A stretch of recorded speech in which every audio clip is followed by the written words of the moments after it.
मेरे प्यारे मित्रों, आज हमारे इस वीडियो का टॉपिक ये है कि जो उपनिवेशवादी इतिहासकार थे, जो कि उपनिवेशवादी शासकों की चमचागिरी करते थे, उन इतिहासकारों ने भारतीय लेखकों पर यह प्रश्न चिन्ह उठाया, प्राचीन भारतीय लेखकों पर ये प्रश्न चिन्ह उठाए थे कि उनको इतिहास लिखना नहीं आता था, उनके पास ऐतिहासिक दृष्टि नहीं थी।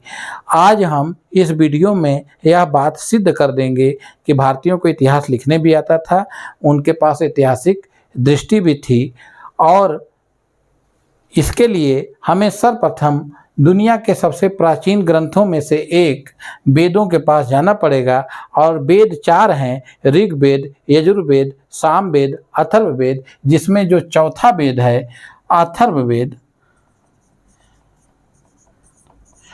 उसमें हमें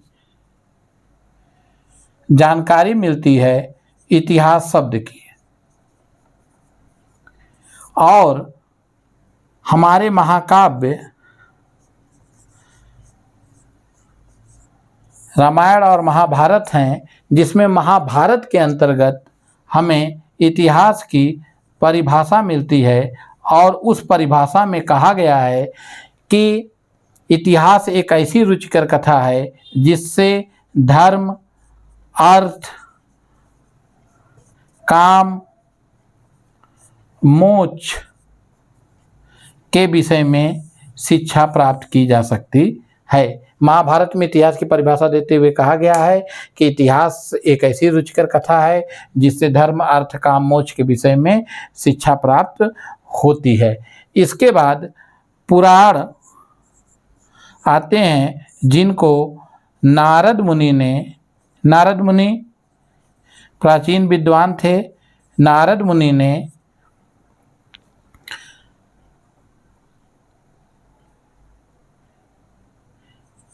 इतिहास पुराण को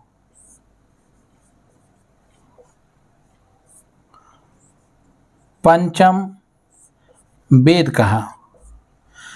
पुराणों में इतिहास के महत्व के तत्व हैं कि नहीं, पुराणों में इतिहास से संबंधित कोई मैटर है कि नहीं, इस बारे में अध्ययन करने वाले दो विद्वान बहुत महत्वपूर्ण हैं। एक हैं हेमचंद्र राय चौधरी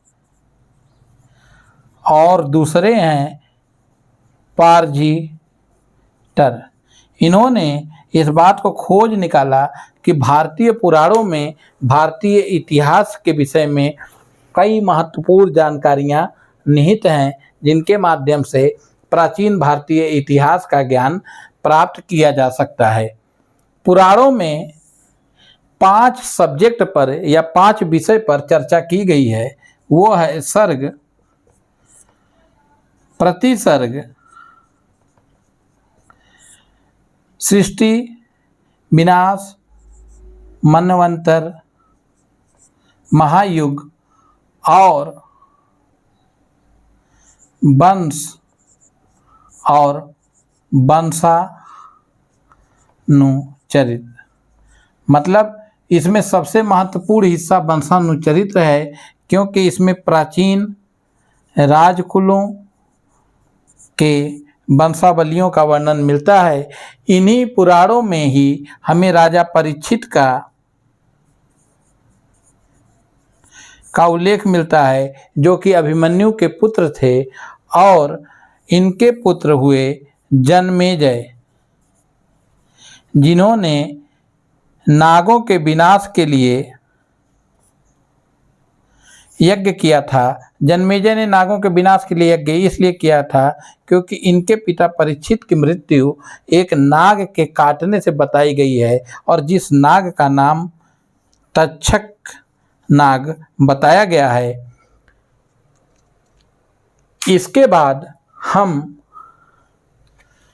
ऐतिहासिक दृष्टिकोण से बहुत ही महत्वपूर्ण रचना राजतरंगिणी और उसके लेखक कल्हड़ के बारे में अध्ययन करेंगे। राजतरंगिणी के जो लेखक हैं उनका नाम कल्हड़ है। कल्हड़ कश्मीर के थे और इनके पिताजी का नाम चंपक था। ये हर्ष के दरबारी थे जो कि कश्मीर का राजा था, और इसी राजतरंगड़ी में कश्मीर को कश्यप मेरु कहा गया है।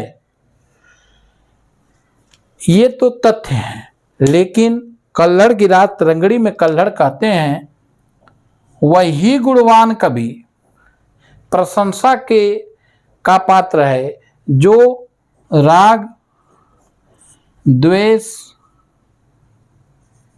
से मुक्त होकर के अपनी रचना में सत्य का निरूपण करता है। अर्थात यहाँ पे कल्हड़ कहते हैं कि वही कवि प्रशंसा का पात्र है और वही कवि प्रशंसा के योग्य है जो बिना किसी विरोध भाव के, बिना किसी ईर्ष्या के, बिना किसी जलन के या फिर बिना किसी लोभ लालच के सत्य को अपनी लेखनी के माध्यम से निरूपित करता है या लिखता है।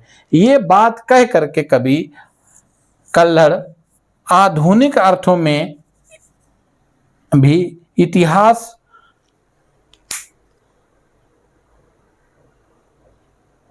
की विधियों से परिचित होने को स्पष्ट कर देते हैं।